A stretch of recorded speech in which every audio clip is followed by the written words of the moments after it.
welcome back. It's going to be another guitarless lesson because I'm going to go over something that some people may already know. I may be teaching you to suck eggs here, but there's got to be something for everyone, and everyone's got to start somewhere. So we're going to talk about strings. What the hell do the numbers mean? Is there any difference between the brands? What's worth you doing? So strings before they were nylon or steel were actually made from animal intestines, which, as gruesome as it was, that's how they got it at the time. Nylon strings were obviously used on classical guitar, and then we moved on to steel strings on electric and acoustics. Is there any tone difference?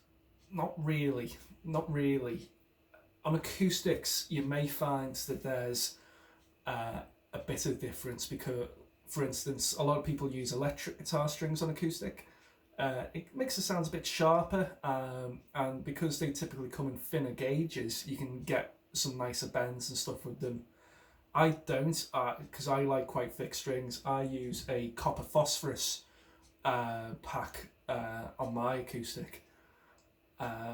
It gives you a really nice warm sound.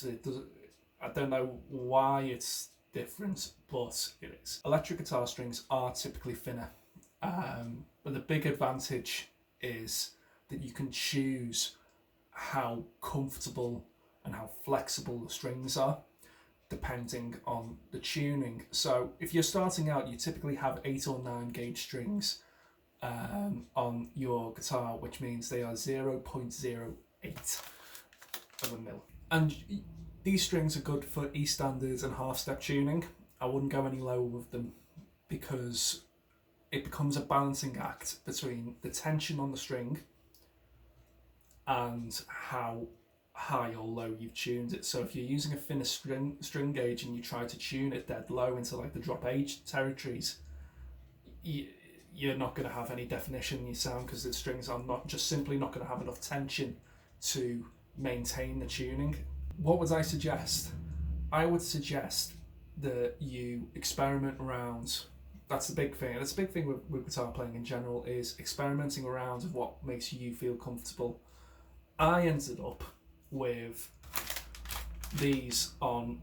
I use bottom heavy sets on both my 6 string and 7 string. So what that means is I'm using 10s, or what would be 10 gauge on the top 3, and then the bottom 3 are actually strings out of an 11 gauge set, and I feel that gives me a little bit more control on the riff end,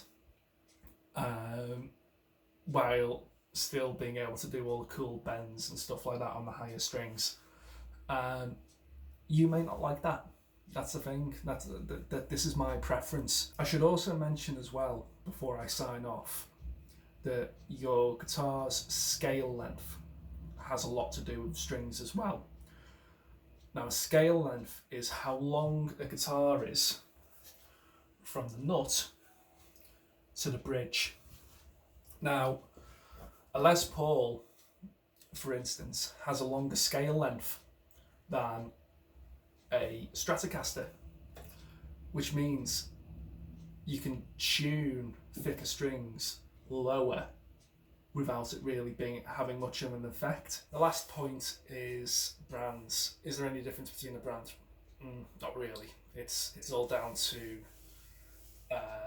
personal preference, how much you're willing to pay. I say I use the copper ones on my acoustic because it's a different material. Different materials make the difference, different brands don't. What I would suggest is find one that you're comfortable with and find one that gives you what you want. Things like the Rotosound packs, they come with an extra high E string in the pack, which is very, very useful, especially if you're gigging, because it's typically the first string to go, especially if you're a lead guy. But that's all I've got.